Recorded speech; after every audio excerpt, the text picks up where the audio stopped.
Hello, my name is Tom Coda, and I'm an environmental protection specialist with EPA's Office of Air Quality Planning and Standards.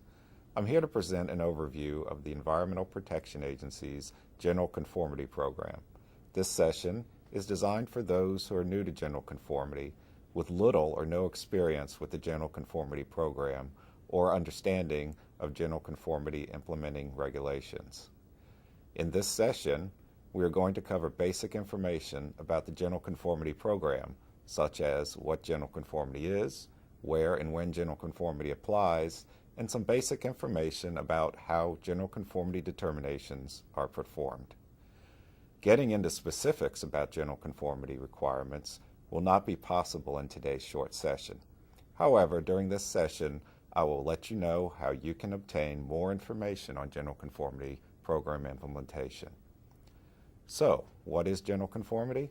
General Conformity is required by the Clean Air Act Section 176C, which states that before federal action or an action requiring federal approval or support is undertaken, emissions from the action must be evaluated and determined not to interfere with the state's air quality plans and the goals for attaining and maintaining national air quality standards, also known as NAAQS.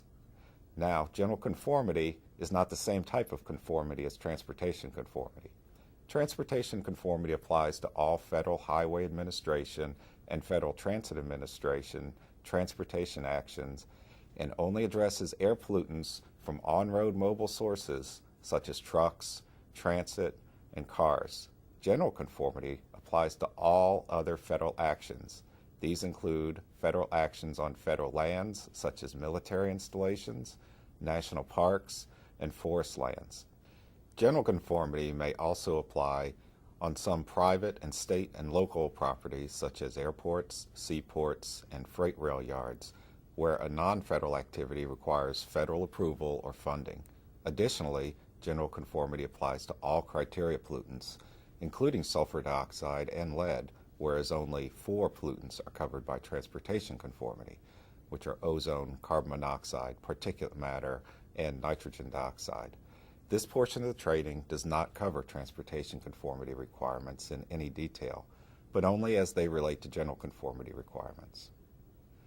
To be more specific, General Conformity ensures that federal actions and projects conform to the purposes of the State Air Quality Implementation Plan, called a SIP.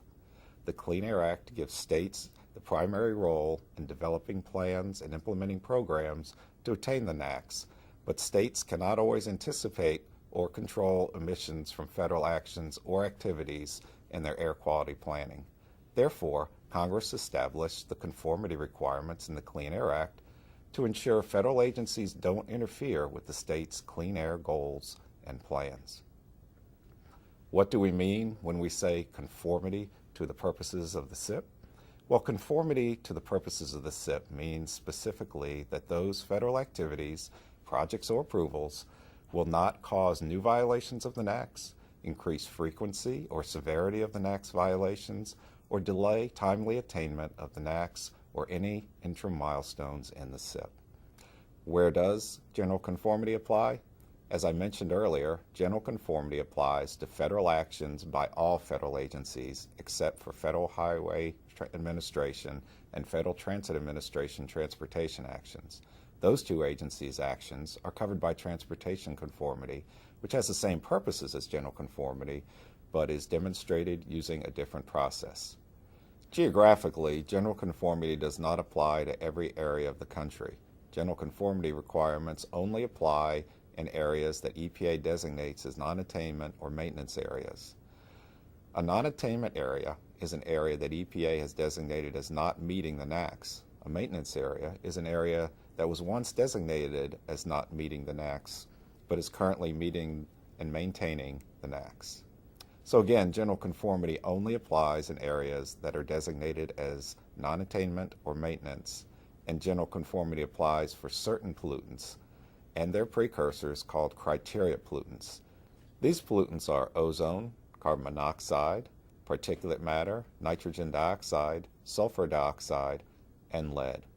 You can find information about which criteria pollutant precursors are subject to general conformity requirements by reading the General Conformity Regulations at 40 CFR 93-152.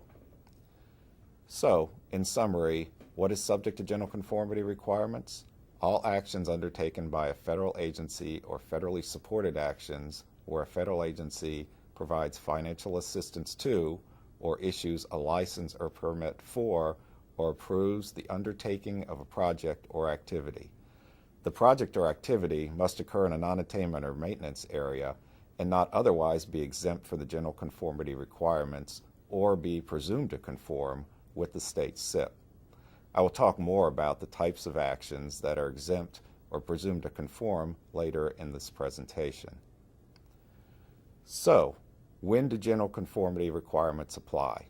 The conformity regulations include certain requirements for when general conformity determinations must be made. It is important for you to be aware of these requirements so that you are prepared to address these requirements by the time conformity applies in your area.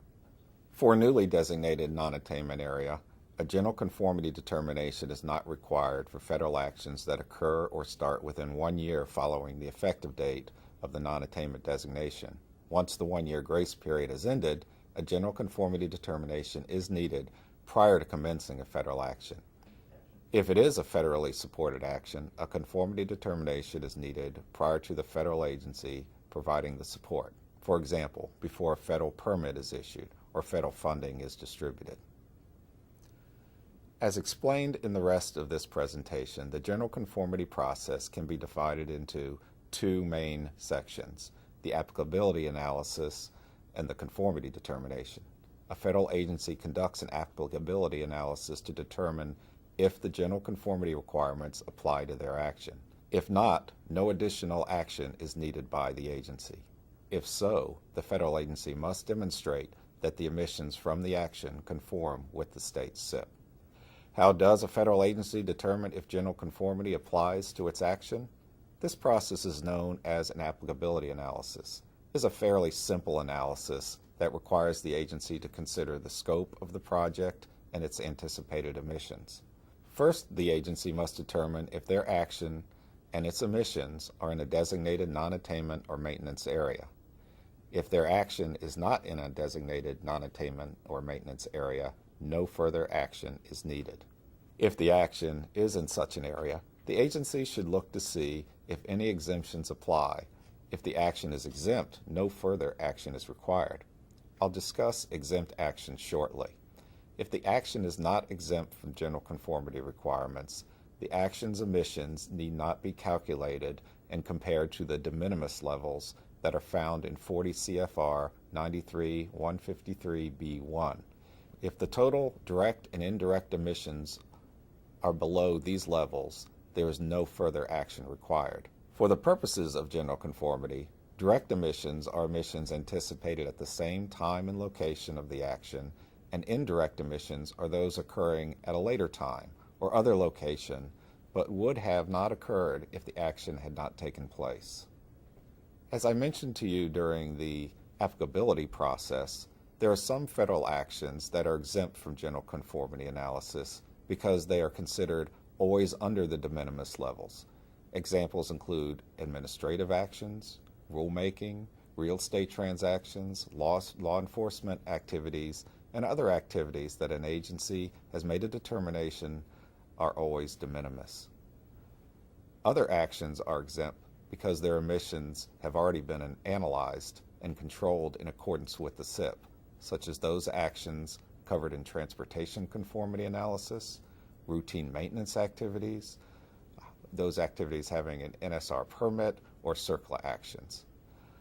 Other actions may be temporarily exempt because they respond to emergencies in which time does not permit conformity analysis. These exemptions and specific instructions on how to determine if and how they are to be used are found in the General Conformity Regulations at 40 CFR 93-153C through J. Other actions are exempt because they are on an agency's presumed to conform list, and Activity is included on a presumed to conform list after the agency goes through a process, including public notice and comment, and addressing comments, to develop a list of specific categories of actions that it determines will have de minimis levels of emissions. If a federal agency determines that general conformity does apply to its action, there are several ways the agency can demonstrate conformity to a SIP. If their action is specifically identified or accounted for in the SIP, they can rely on that in making their conformity determination. In some cases, the action may not be specifically identified in the SIP, but is included in a category of emissions in the SIP. Also, a state may agree to revise the SIP, initiating a SIP call to include the emissions from the federal action. In all these cases, documentation is needed from the state confirming that the emissions conform to or will be included in the SIP. For newly designated areas where a SIP has not been developed but the grace period has passed, a demonstration can be made by showing that the emissions in each year of the action will not increase the emissions with respect to the baseline emissions in the inventory used to make the designations, or the most current inventory. If the emissions are not or will not be included in a SIP, the agency must mitigate or offset the total net emissions increase from the proposed action. If the emissions are not from precursors of ozone or PM 2.5, the agency has the option to use air quality modeling to show the emissions from the action will not cause violations of the NAAQS. In performing these determinations, the agency must use the latest planning assumptions and the latest EPA-approved models. So, who is involved in the general conformity process? The primary responsibility for determining if conformity determinations are needed and conducting them is the federal agency, who is responsible for the action. Sometimes multiple federal agencies are involved in approving or funding an action. In these cases, the agencies may share or rely on or adopt the analysis of another agency, but each agency must make its own conformity determination. States and local air quality agencies are provided the opportunity to review and comment on the draft conformity determinations. Usually they are also relied upon by the federal agency for technical advice and consultation about how emissions inventories and budgets were developed for the SIP. The EPA has a consultation role in the conformity process as well, and EPA also has the opportunity to review the draft conformity determinations and provide comment letters to the federal agency. Of course, EPA is also responsible for the conformity regulations and associated guidance documents. Last but not least, the public has the opportunity to provide comment on the draft conformity demonstration. Before a federal agency can finalize its conformity determination, they must advertise the availability of the draft determination and allow 30 days for public comment.